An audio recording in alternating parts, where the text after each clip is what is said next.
مصحف فاطمیہ میں نے دیکھا، اور میں نے دیکھا کہ ہمارا جو وہ 12واں اس کی غیبت بہت طولانی ہو جائے گی. تو یہ غیبت کا طولانی ہونا یہ وہ مصیبت ہے کہ اے میرے سید و سردار، یہ کون کہہ رہا ہے؟ چھٹے امام 12ویں امام کو. اے میرے سید و سردار، جب آپ کی اس مصیبت کو میں پڑھتا ہوں تو میری دل کی رگیں کٹ جاتی ہیں،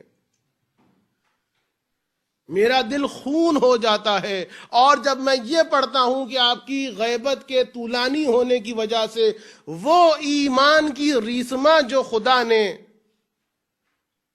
مومنین کے گردنوں میں ڈالی تھی، وہ مومنین ایمان کی رسمہ کو، ایمان کی رسی کو اتار اتار کے پھینک رہے ہیں، یعنی ایمان چھوڑ رہے ہیں، ایمان زائل ہو رہا ہے. تو یہ وہ مصیبت ہے کہ میرے دل کی رگیں کٹ رہی ہیں. تو امام کی یہ روایت بیان کر رہی ہے آخری زمانے میں جو پرابلمز ہیں، جو مصیبتیں، سب سے بڑی مصیبت کہ جس کا تذکرہ امام نے فرمایا ہے وہ ہے ایمان کا رخصت ہو جانا، ایمان کا زائل ہو جانا. تو معرفت امام زمانہ اور اس کے تقاضوں کے اعتبار سے سب سے زیادہ اہم ترین تقاضا یہ ہے اس کا کہ اپنے ایمان کو انسان محفوظ رکھے، اپنا ایمان بچا کے رکھے. آپ مجھ سے پوچھیں مولانا آپ کیا ایمان کی بات کر رہے ہیں؟ الحمدللہ ہم سے ایمان کی بات کیوں کر رہے ہیں؟ ارے ابھی تو آپ نے کہا ہے کہ آپ کی ماں نے، آپ کے والدین نے. تو ایک مرتبہ مولانا آپ کہہ بھی رہے ہیں کہ ایمان آپ کو ملا ہے، خدا نے آپ کو ایمان کی نعمت دی ہے، تو آپ ہم سے کیوں کہہ رہے ہیں بھائی؟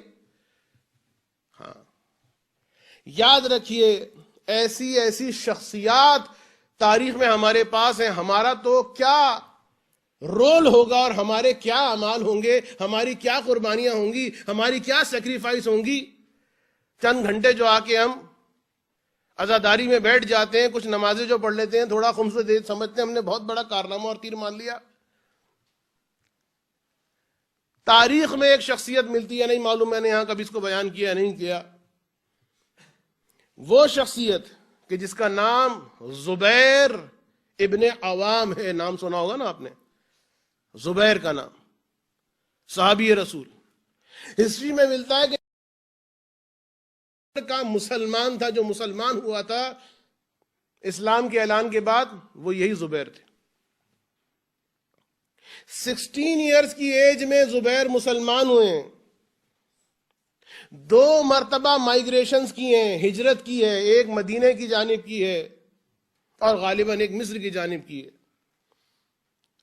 2 ٹائم ہجرت کی ہیں اور اس کے بعد جنگوں میں اس زبردست انداز میں جنگ لڑا کرتے تھے. زبیر پہلے ہوتے تھے تو رسول خدا ان کو بھیجتے تھے. یہ بھی تاریخ ہے، ہسٹری ہے. زبیر کی ہسٹری اور ان کا بیک گراؤنڈ یہ ہے کہ جس وقت مولا کائنات کا حق چھینا گیا تو اس موقع پر زبیر تھے جنہوں نے تلوار نکالی تھی اور بنی ہاشم کے سامنے کھڑے ہو کے کہا تھا ہاکذا یفعل مع علی وانتم یا معاشر بنی ہاشم تنظرون، کہ اس طرح علی کے ساتھ ہو رہا ہے، علی کا حق چھینا جا رہا ہے، علی کے ہاتھوں میں رسیاں باندھی جا رہی، علی کے گردن میں پھندے ڈالے جا رہے ہیں، علی کو کھینچ کر لے کر جا رہے ہیں، تم کھڑے ہوئے تماشا دیکھ رہے ہو. کہ وہ زبیر ہیں سقیفے میں چند لوگ جو علی کے گھر سے ٹیک لگا کے باہر بیٹھے ہوئے تھے، ان میں سے ایک یہ تھے. یہ وہ شخص ہے پہلی خلافت، دوسری خلافت، تیسری خلافت تک علی کے ساتھ ہے. اب ذرا سوچئے ہم اور آپ نے ایسی سیکریفائسز دی ہوں گی؟ جنگ لڑنا، مال اور اموال کو چھوڑ دینا، علی کی خاطر اس طریقے سے ہر گورنمنٹ سے ٹکر لے لینا مذاق نہیں ہے. زبیر نے کیا ہے. لیکن خدا کی قسم جس وقت زبیر علی کے لیے تلوار اٹھا رہے تھے، علی کے لیے نعرے لگا رہے تھے، اگر ان سے کہا جاتا ہے زبیر ہے زبیر ہے زبیر، تو آج جو علی کی اتنی حمایت کر رہا ہے تو ہی ہوگا جو جنگ جمل کی پلاننگ کرے گا، تو ہی ہوگا یہی تلوار لے کر دوڑے گا علی کے خلاف. یقین نہیں آتا زبیر کو. زبیر کہتا ہے جھوٹ بول رہا ہے تو، اس لیے کہ میرا جو بیک گراؤنڈ ہے، جو میری ہسٹری ہے، وہ تو جانتا نہیں ہے شاید. ارے میں یہ ہوں، میں یہ ہوں، میں یہ ہوں. نہیں مانتا وہ. جس طرح ہمیں سمجھ میں نہیں آتا کہ ہمارے سامنے ایمان کی بات کیوں کی جا رہی ہے. ہم تو فلاں ہیں، ہم تو فلاں ہیں، ہم تو فلاں ہیں، ہم تو یہ کرتے ہیں. تو ایک مرتبہ زبیر جس نے اتنی سیکریفائسز کی، پھر یہی زبیر ہے علی علیہ السلام کے خلاف تلوار اٹھا رہا ہے. مذاق نہیں ہے. ایمان کہاں گیا؟ ایمان ختم. ایسے آدمی کا ایمان زائل ہوا. اور پھر جب انتقال ہوا ہے زبیر کا، اور جب ان کی میراث کو تقسیم کیا گیا ہے، 14 کے قریب ان کے گھر ہیں. 14 گھر مصر میں، مدینے میں، کوفے میں، بصرہ میں، مکے میں. اور جب ان کی جائیداد کو ڈیوائیڈ کیا گیا ہے ورثہ میں، تو صرف وہ سونا جو 1/3 الگ کرنے کے بعد بیویوں کو دیا گیا، ان کے درمیان 4 بیویاں، ان کے درمیان تقسیم کیا گیا. ہر بیوی کے حصے میں 12 لاکھ سونے کے دینار. 12 لاکھ. 1,200,000. 12 لاکھ ہر بیوی کے حصے میں. اتنا پیسہ. ہوا کیا تھا؟ یہ ایک دم چینج، اتنا بڑا چینج ہے زبیر تیری زندگی میں کیسے آ گیا؟ تو امام کا وہ جملہ ملتا ہے کہ زبیر ہمارے ساتھ تھا، ہمارا تھا، لیکن جب اس کا وہ ملعون بیٹا یعنی عبداللہ ابن زبیر، جب اس کا وہ ملعون بیٹا یا منحوس بیٹا، یہ 2 لفظ ان میں سے کوئی ایک لفظ مولا نے ارشاد فرمایا ہے، جب وہ پیدا ہوا تو اس نے زبیر کو ہم سے دور کر دیا. کس طرح دور کیا اس بیٹے نے؟ کیا کیا اس بیٹے نے؟ اس بیٹے نے وہی کیا جو بعض اوقات شریف النفس باپ کے ساتھ عیاش اولادیں کرتی ہیں. وہی بات، ارے بابا آپ بھی اسی ڈپارٹمنٹ میں ہیں، اور اس ڈپارٹمنٹ میں وہ صاحب بھی ہیں، اسی آفس میں وہ صاحب بھی ہیں. ان کے گھر میں تو بڑی لگژریز ہیں اور پیسے کا بڑا ریل پیل ہے، اور آپ کی اتنی بڑی پوسٹ. آپ کے گھر میں تو کچھ بھی نہیں ہے، ہمارے پاس تو کھانے کو کچھ نہیں ہے، پہننے کو کپڑے نہیں ہیں. یہ جو بیٹا ہے عبداللہ ابن زبیر، باپ کو یہی کہتا رہتا ہے، ارے علی کی محبت نے آپ کو دیا کیا؟ آج دیکھیے ذرا وہ کہ جن کے پاس پہننے کو ڈھنگ کے کپڑے نہیں تھے، چاندی کے کنگن پہن کے گھوم رہے ہیں، سرخ اونٹوں کی ریل پیل ہے، محل اور قصر بنے ہیں. بابا آپ کو علی کی محبت نے کیا دیا؟ ارے جائیے جا کے، اتنا بڑا آپ کا بیک گراؤنڈ ہے، اتنی محکم آپ کی شخصیت ہے، کچھ تو اپنی شخصیت کو کیچ کروائیں. پیسے کی محبت، اولاد کی محبت میں، گھر والوں کی محبت میں پیسہ کمانا ہے، پیسہ کمانا ہے، پیسہ کمانا ہے. تو یہ پیسے کی محبت تھی، بے تحاشا محبت، کہ جس کے بارے میں شیطان نے کہا ہے کہ اے رسول خدا، میرے کنٹرول میں وہ آدمی بہت زیادہ ہوتا ہے کہ جب وہ غصے کی حالت میں ہو، بہت آسان ہوتا ہے، کبھی یہ سوچ بھی نہیں سکتا، لیکن میں اس سے قتل جیسا گناہ بھی کروا سکتا ہوں. آپ نے دیکھا ہوگا، نہیں معلوم کرائم رپورٹ جو آتی رہتی ہے، بچے، ایک 17-16 سال کا بچہ، سوچ نہیں سکتے وہ مکھی کو بھی مارے گا. غصہ آیا، والدین تک کو شوٹ کر دیا. تو شیطان کہتا ہے جس وقت غصہ آتا ہے، میں ایوری تھنگ، کچھ بھی کر سکتا ہوں، اس لیے کہ یہ کھلونے کی طرح ہوتا ہے میرے ہاتھ میں، جس طرح ٹوائز ہوتے ہیں بچے کے ہاتھ میں.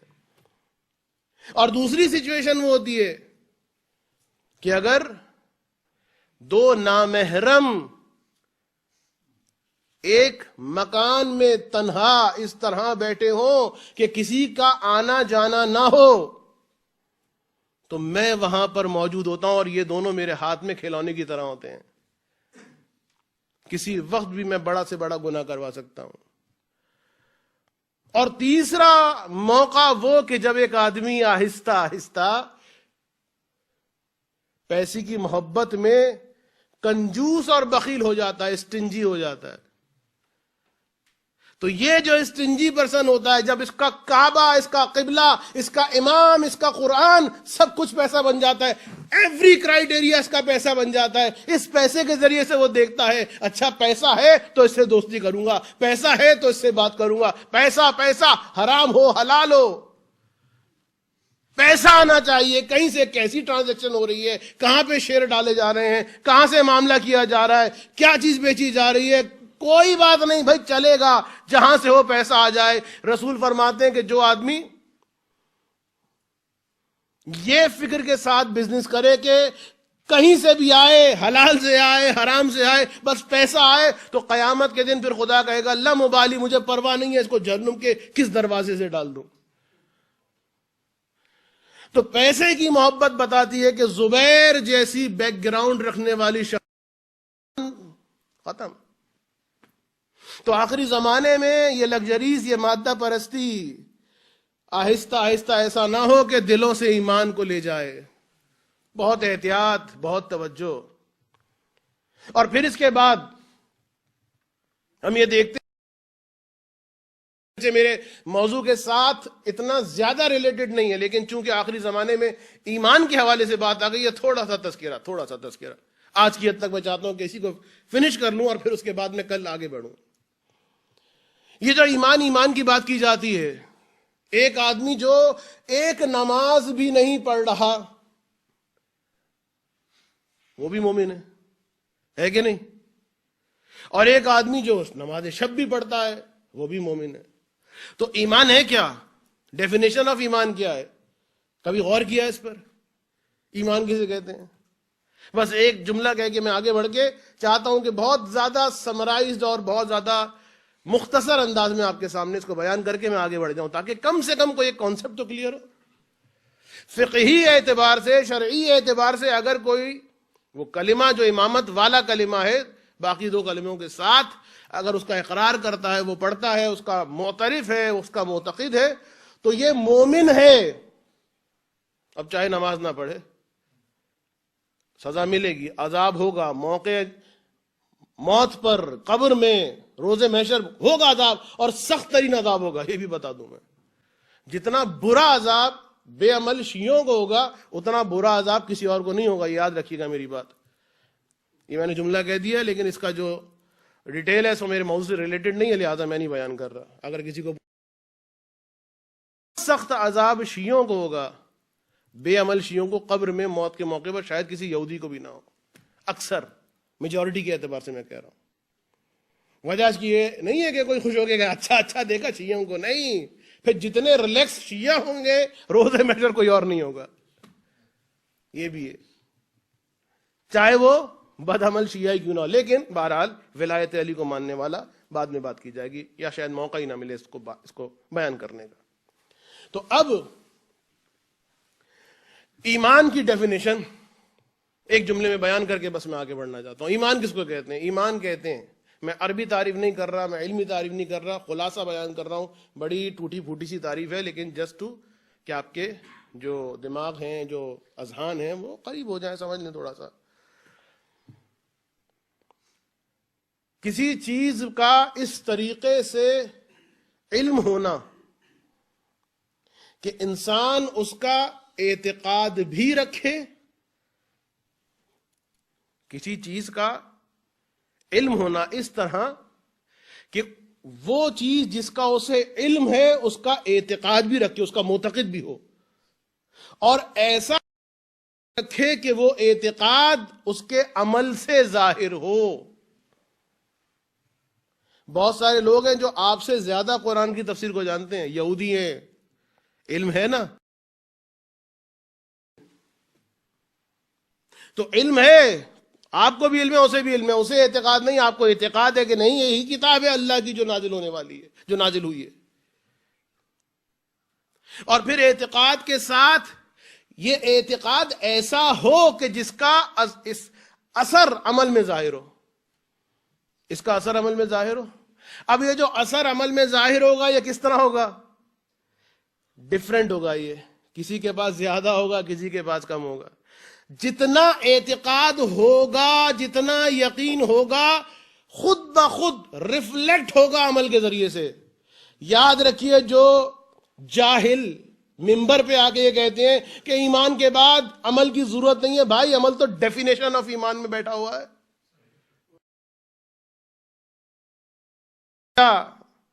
معاویہ کے زمانے میں انجیکٹ کیا گیا عقیدہ مرجئہ ارجاء.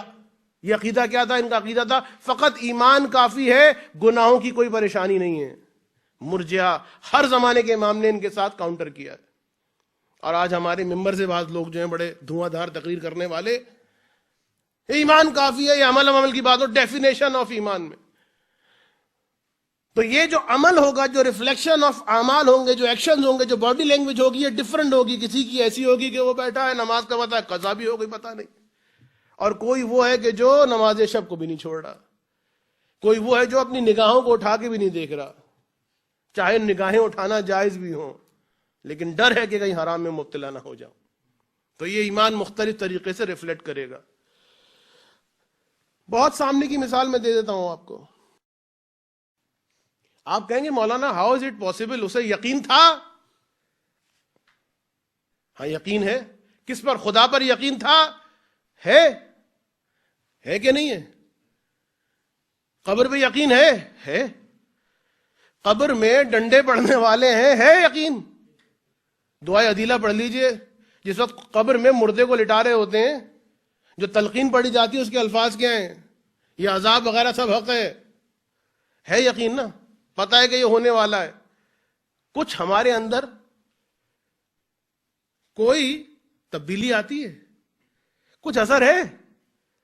اس لیے کہ علم ہے، اعتقاد ہے، لیکن وہ اعتقاد اتنا ہمارے جسم میں رچا بسا نہیں ہے، اتنا ڈائجسٹ نہیں ہوا. اعضاء کو ایسا ریفلیکس ایکشن دے دے کہ جس طرح آپ گاڑی میں بیٹھ کے گیئر کو چینج کرتے ہیں. میں کیا مثال دے رہا ہوں، بچے متوجہ ہو جائیں. بھائی شروع میں جو لرنر ہوتا ہے، گاڑی ڈرائیو کر رہا تھا، وہ کیا کرتا ہے؟ دیکھا آپ نے اس کو گاڑی ڈرائیو کرتے ہوئے؟ کسی کو دیکھنے کی ضرورت نہیں. جب آپ سیکھ رہے تھے دیکھ لیجیے گا، آپ یاد کر لیجیے گا. کیا کرتے تھے آپ؟ سامنے آ رہا ہے ٹرک اور ادھر ڈھونڈ رہے ہیں کہ گیئر کدھر ہے، اچھا وہ ایکسیلیٹر ہے، یہ یوں دیکھ رہے ہیں، گیئر چینج کر رہے ہیں، دیکھ کر ارے بھائی سامنے دیکھو.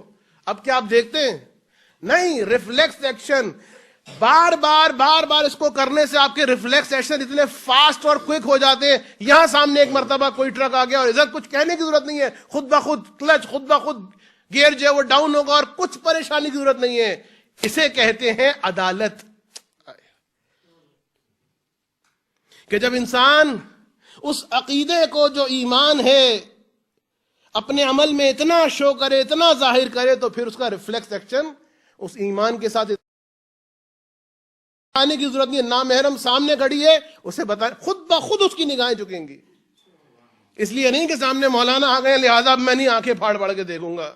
نہیں، پتا ہے کہ مولانا ہو یا نہ ہو، امام زمانہ تو ہے. یہ ہے ریفلیکس ایکشن ایمان کا. اسے کہتے ہیں عدالت. تو اب مثال میں ایک دوں آپ کو. ہمیں یقین ہے خدا پر، یقین ہے عذاب پر، پتا ہے ڈنڈے لگیں گے، پتا ہے کہ عذاب ہوگا، یہ جو کھا رہے ہیں اس کا حساب ہوگا. یہ جو وہ مومن اٹھ کے گیا، میں نے ان کو دیکھا، انہوں نے مجھے دیکھا، دونوں نے آنکھ بجائی اور اشاروں میں غیبت ہو گئی، اس کا حساب ہوگا. پتا ہے کہ نہیں ہے؟ ہاں پتا ہے. پھر کیوں کر رہے ہیں؟ ارے چلے گا. یہ کیوں چلے گا؟ اس لیے کہ اعتقاد ہے، لیکن اس ایکسٹینٹ پر نہیں ہے جس ایکسٹینٹ پر ہمیں آئرن پر اعتقاد ہے. میں آج بچوں کے اعتبار سے بڑی چھوٹی چھوٹی مثالیں دے رہا ہوں. اللہ پر اعتقاد ہے، ویسا نہیں ہے جیسا آئرن پر ہے. قبر پر اعتقاد ہے، ویسا نہیں ہے جیسا آئرن پر اعتقاد ہے. آئرن پر ہمیں اعتقاد کامل ہے، ایمان راسخ ہے. مفت کا ایک آپ کو میں ایکسپیریمنٹ بتاؤں. بچپن میں ہم کھیلتے تھے، وہ استری جو ٹھنڈی پڑی ہوتی ہے، وہ جو آئرن جو ٹھنڈی پڑی ہوتی ہے وہ چھپا لیتے تھے. اب ہمارا کوئی کزن آیا اور ایک مرتبہ وہ ٹھنڈی استری اس کو دکھا کے اس کے پاس، او کیا کر رہے ہو؟ استری کو دیکھ کر استری جو اس کے ہاتھ پہ رکھی، پتا ہے کہ کچھ نہیں ہوا، پتا ہے کہ یہ استری ٹچ ہوئی ہے، لیکن وہ جو ریفلیکس ایکشن ہے، پتا ہے کہ یہ استری جلاتی ہے. اتنا راسخ ہو گیا ہے کہ استری جلاتی ہے، لہٰذا وہ ٹھنڈی استری بھی ہوگی تو انسان بچے گا۔ تو اگر پتا ہو کہ نامحرم کو دیکھنا گناہ ہے، جہاں پہ جائز بھی ہو وہاں پہ انسان بچے گا۔ یہ ہے ایمان۔ تو ایک بات یہ، اور دوسری بات یہ، ٹھیک ہے، مثلا ایک اور مثال دے دوں، چلیں بچوں کے ذہن اور زیادہ قریب ہو جائیں۔ ایک آدمی کی ڈیتھ ہو گئی خدا نخواستہ، ڈاکٹرز نے ڈکلیئر کر دیا، کوما ووما میں نہیں ہے، ڈیتھ ہو گئی ہے، شیور کنفرم۔ آپ پر ضروری ہو گیا، آپ نے کیا کیا؟ کفن دیا، غسل وغیرہ دینے کے بعد کفن وفن دیا، حنوت وغیرہ کیا، اس کے بعد کفن میں لپٹا پڑا ہے وہ کون؟ Dead body. اچھا میں آپ سے پوچھتا ہوں، یہ ڈیڈ باڈی آپ کو یقین ہے کہ یہ مر گیا ہے؟ What does it mean? کیا مطلب ہے اس کا؟ اس کا مطلب یہ ہے کہ یہ مر گیا ہے۔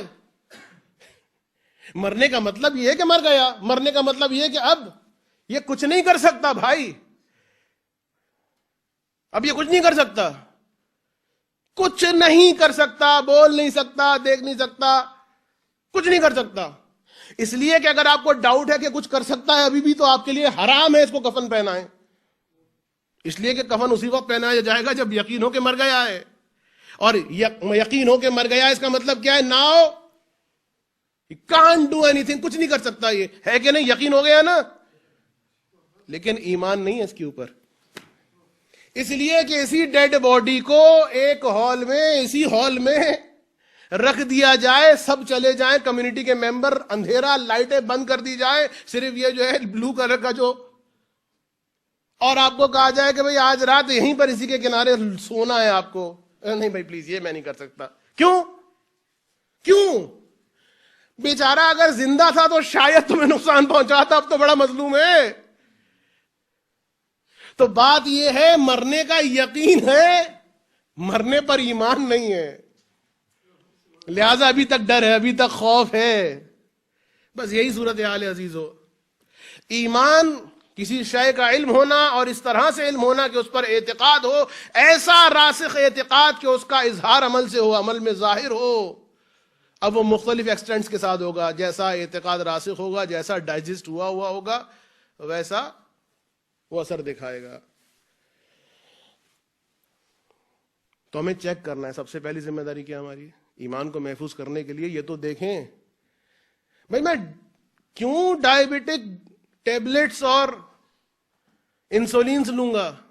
کب لوں گا؟ جب مجھے پتا ہو جائے کہ بھائی ہو گئی ہے ڈائبٹیز۔ کیوں بلڈ پریشر کی گولیاں؟ وہ پتا ہے کہ ہو گیا بلڈ پریشر۔ اور ہوتے ہیں بعض لوگ اتنی بیماری، مجھے کوئی بیماری ارے ہمیں نہ دیں، نہیں کھاتے وہ۔ تو ایمان کی جانب کیئر کب کریں گے؟ جب پتا ہو کہ جو ہمارا ایمان ہے کس ایکسٹینٹ پہ۔ ایک پیرامیٹر دیا رسول خدا نے، کس کا؟ ایک تھرمامیٹر دیا رسول نے، کس کا؟ آپ کے ایمان کے ٹیمپریچر کو چیک کرنے کا۔ کیا آپ کو اس تھرمامیٹر کے ذریعے سے پتا چل جائے گا کہ آپ کا ایمان کتنا ہے؟ فرمایا، رسول کی بھی روایت ہے اور مولا امام صادق کی بھی روایت ہے۔ اس روایت میں آتا ہے کہ رسول فرماتے ہیں، ان من ضعف الیقین، یقین جس کا کمزور ہو، ویک ہو، ایمان جس کا ویک ہو، کمزور، اس کی سائن کیا ہے؟ کیسے پتا چلتا ہے؟ 3 سائن دیے ہیں، میں دونوں روایتوں کو ملا رہا ہوں، فقط 2 سائن بیان کر رہا ہوں۔ ان من ضعف الیقین ان ترضى الناس بسخط اللہ، یہ جملہ ہے واقعا، کہ جملے پر پوری مجلسیں پڑھی جا سکتی ہیں۔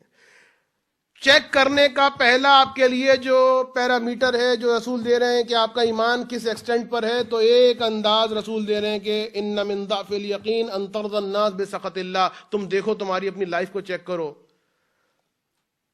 ایمان کے ویک ہونے کی ایک علامت یہ ہے ان ترضى الناس، کہ تم لوگوں کو خوش کرو گے، وہ ناراض نہ ہو۔ میں ڈائریکٹ ہو کے بات کروں، وہ کمیونٹی والے ناراض نہ ہوں، معذرت کے ساتھ وہ کمیٹی والے ناراض نہ ہوں، وہ فلاں بینک والے ناراض نہ ہوں، وہ کمپنی والے ناراض نہ ہو. ایک اور بات, بیگم ناراض نہ ہو, سسرال والے ناراض نہ ہو. یہ ساری بڑی بڑی پاورز ہیں نا, ویٹو پاورز. سسرال والے ناراض نہ ہو, بیگم ناراض نہ ہو. حرام ہو رہا ہے, ہونے دو. حق مارنے دو, وہ تو خوش ہے نا, کمیونٹی تو خوش ہے نا, بیوی تو خوش ہے نا, کمپنی تو خوش ہے نا. حرام ہو رہا ہے تو ہونے دو. حرام ہو رہا ہے یعنی خدا کہہ رہا ہے یہ کرو, علی کہہ رہا ہے یہ کرو, فاطمہ زہرا کہہ رہی ہیں یہ کرو, حسین کہہ رہا ہے دیکھو کربلا کو آ کے, میں کہہ رہا ہوں یہ کرو, کوئی بات نہیں, یہ خوش ہو جائے. امام فرماتے ہیں ان من ضعف الیقین ان ترضی الناس بسخط اللہ, کہ انسان لوگوں کو خوش کرے اس ویلیو پر, اس قیمت پر کہ خدا ناراض ہو جائے. آپ چیک کیجئے اپنی زندگی میں ایسا ہو رہا ہے؟ اگر آپ کا کرائیٹیریا یہ ہے کہ نہیں میں نے ایکس وائی زیڈ کو نہیں دیکھنا, میں نے دیکھنا حق کہاں پر ہے, میں نے دیکھنا ہے کہ میری ڈیوٹی کہاں پر ہے, ناراض ہوتا ہے ناراض ہونے دو. الحمدللہ خدا کا شکر ادا کیجئے, آل محمد سے اور مانگیے مولا میرے ایمان کو بچا کے بھی رکھیے. انتر الناس بسخط اللہ. دوسری علامت وَأَن تَلُومَهُمْ, یہ لیڈیز میں بھی آ سکتی ہے زیادہ شدت کے ساتھ. وَأَن تَلُومَهُمْ مَا لَمْ يُؤْتِكَ اللَّهُ. اور ایمان کے قوی ہونے کی ایک علامت یہ ہے ان تلومہم, کہ تمہارا لوگوں کو, اپنے دوستوں کو, کمیونٹی کے افراد کو, ان کو تلومہم. تلومہ کس کو کہتے ہیں؟ ملامت, مذمت, بیکار آدمی ہے, ارے چھوڑیے اس کو, اسے کہتے ہیں ملامت کرنا, برائی کرنا. کس بات پر برائی کرنا؟ الا ما لم یؤتک اللہ, جو آپ کو خدا نے نہیں دیا اسے دیا ہے, آپ کے پاس نہیں ہے اس کے پاس ہے, چاہے علم ہو, چاہے پیسہ ہو, چاہے اچھی اولاد ہو, چاہے اچھی ڈیزگنیشن ہو, چاہے اچھا کاروبار ہو, آپ کے پاس نہیں ہے. یؤتک اللہ معلوم یؤتک اللہ, جو اللہ نے تمہیں نہیں دیا اس کو دیا. تم ان کو دیکھتے ہو کہ تو ارے یہ سو ایسی بیکار کی باتیں, یہ کوئی نمازی تھوڑی ہیں, ان کے بچے اچھے تھوڑی ہیں. ہم جاتے ہیں نائٹ کلب میں, یہ جاتے ہیں ان کے بچے مجلسوں میں جا کے اتنی زیادہ کام ہم کر رہے ہوتے ہیں, ہم جاتے ہیں. خدا نے تمہیں ایسی اولاد نہیں دی, خدا نے تمہیں. تو ہوتا کیا ہے کہ جس کا ایمان قوی ہوتا ہے وہ کیا کرتا ہے, دیکھتا کہ میرے پاس کیا کیا خلا ہے, میرے پاس کیا کچھ نہیں ہے. معاشرے میں کسی کے پاس وہ ہے تو ان کی مذمت کرے گا. اس کا مطلب یہ کہ اس کا ایمان کمزور ہے. ہاؤ, کیسے؟ بس میں مثال دوں, اس کے بعد آپ کی زحمتوں کو تمام کروں. اس طرح سے ایک جنرل وارڈ ہے. آج تو مجھے تھوڑی سی 5-10 منٹ کی تو بات ہے نا, یعنی کیونکہ لیٹ مجلس شروع ہوئی ہے, یا ختم کر دوں یہیں پر, کیونکہ ایسا نہ ہو کہ بعد میں پرابلم ہو جائے. کیونکہ میں نے دیکھا کہ تقریباً 7:30 بجے مجلس شروع ہوئی ہے, تو اس کے اعتبار سے جو 1 گھنٹے کا ٹینیور ہوتا ہے اس کے اعتبار سے میں پڑھ رہا ہوں. واقعی اگر کوئی پرابلم ہے, بعد میں کوئی ٹریفک وغیرہ کا مسئلہ ہے تو یہ تکلف میں تو درود نہیں پڑھا آپ لوگوں نے.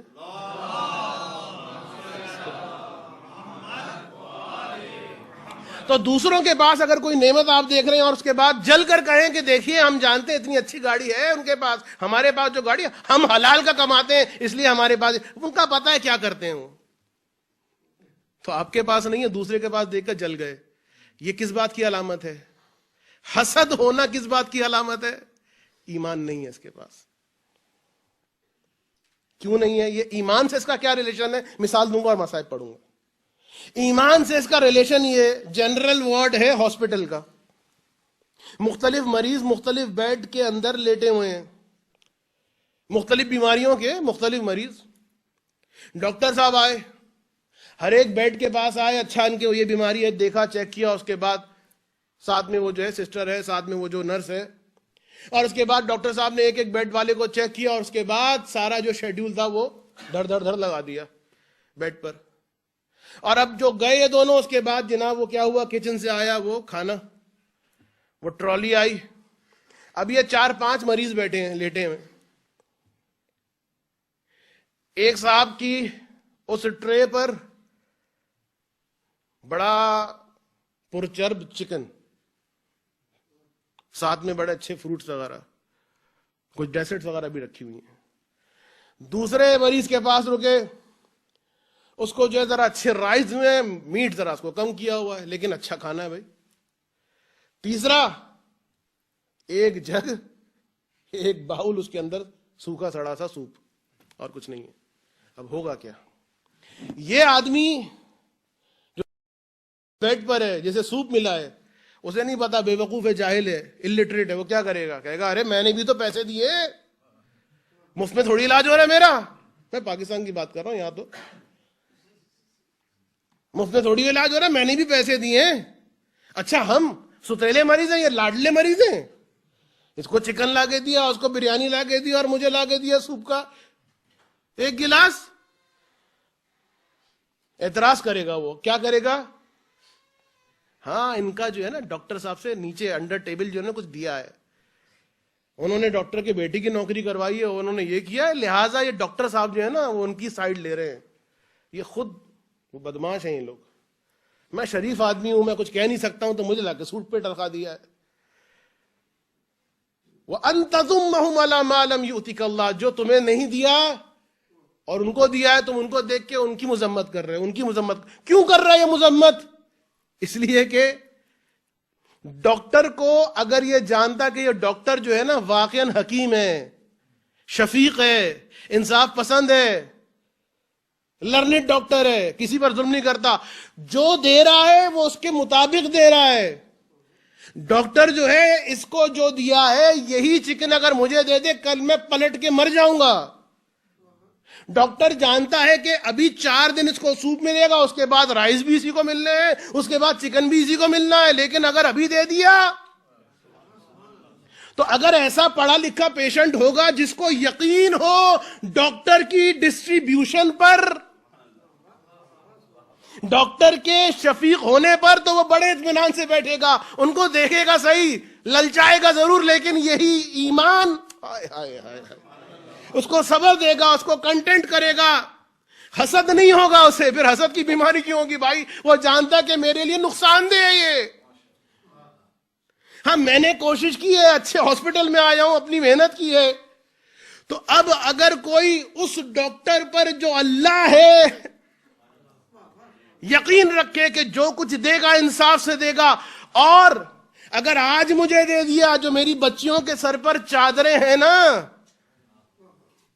ابھی میں ایمان کے اس ایکسٹینٹ پر نہیں گیا، پھر میں اسٹیٹس میں بیٹھ جاؤں گا، بچیاں بھی کہیں اور جائیں گی، میں بھی کہیں اور جاؤں گا.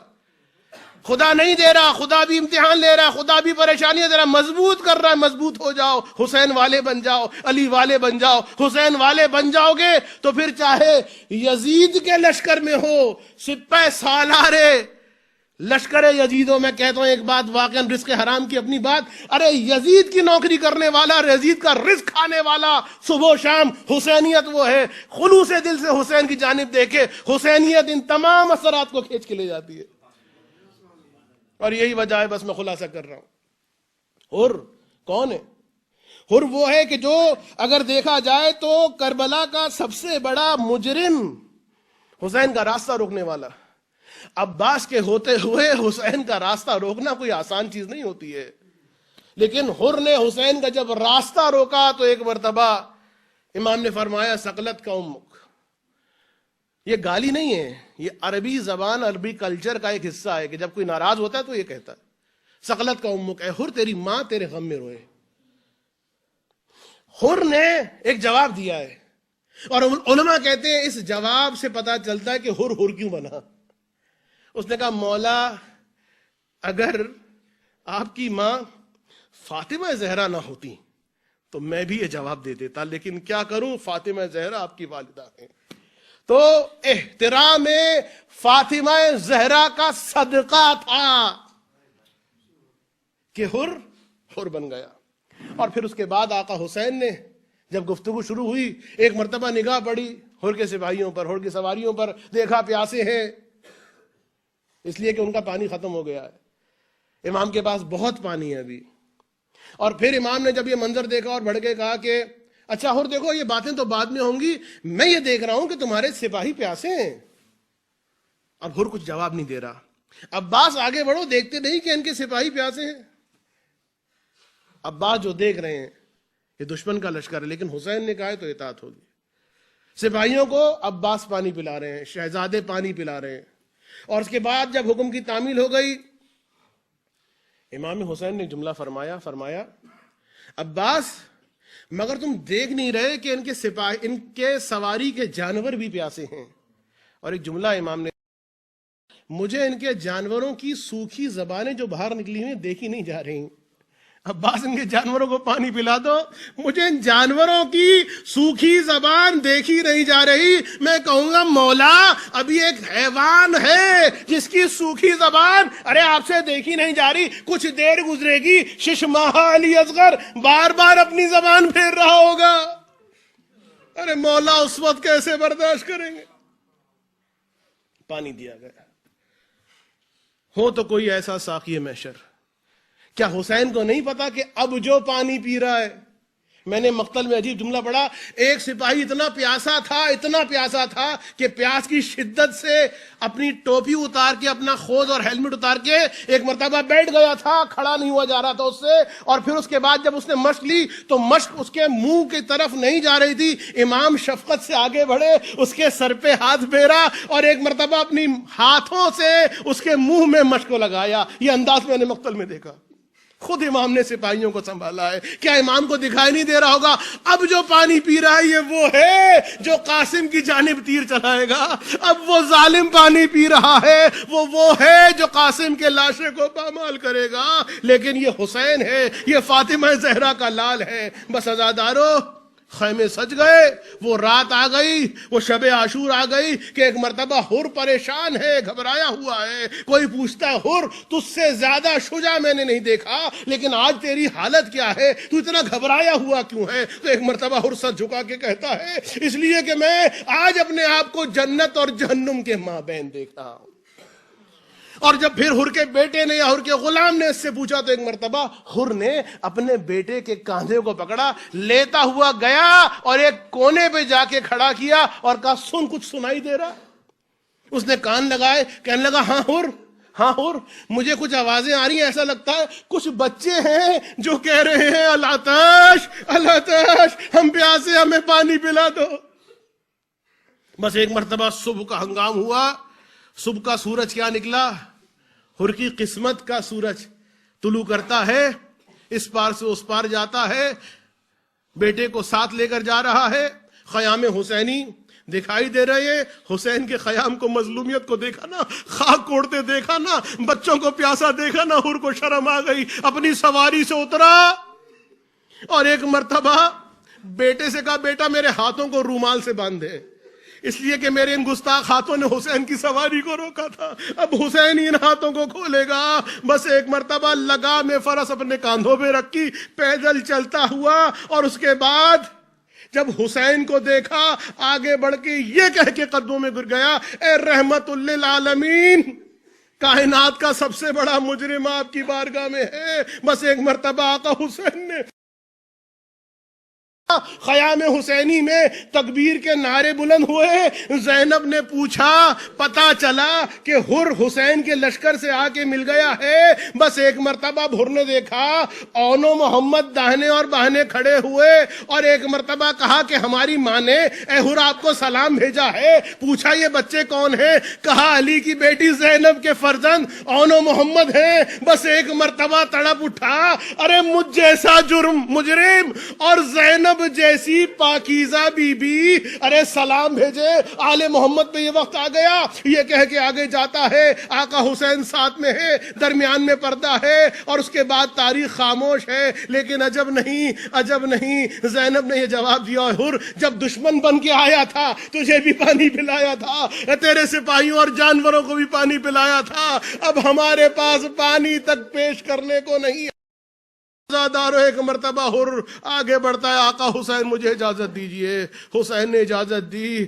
بیٹے نے کہا بابا کیسے ہو سکتا ہے باپ زندہ رہ جائے، بیٹا زندہ رہ جائے اور باپ سامنے قتل ہو جائے، میں جاؤں گا۔ بیٹا گیا، جنگ لڑی، باپ کو پکارا، اے میرے بابا میرا آخری سلام قبول کیجئے۔ بس حر نے دیکھا، اپنی کمر کو کسا، مقتل کی جانب چلنا شروع کیا۔ حسین یہ منظر دیکھ رہے تھے۔ ایک مرتبہ جلدی سے عباس سے کہا عباس عباس چلو چل کے حر کو روکو، ارے جوان بیٹے کی میت ہے، یہ بوڑھا باپ ہے، یہ منظر اس سے برداشت نہ ہوگا۔ بس یہ کہہ کے حسین آگے بڑھے، اے بھیا حر تم ٹھہر جاؤ، تمہارے بیٹے کا لاشا میں لے کر آؤں گا۔ بوڑھے باپ ہو، برداشت نہ کر سکو گے، میں کہوں گا آقا حسین آج حر کو روک لیا، ارے کچھ دیر کے بعد 18 برس کا کڑیل علی اکبر جس وقت ایڑیاں رگڑ رہا ہوگا، کس طرح سے علی اکبر۔ الا ولعنت اللہ علی قوم الظالمین وسيعلم الذين ظلموا أي منقلب ينقلبون ربنا تقبل منا إنك أنت السميع العليم۔ ماتم حسین، یا حسین، یا حسین۔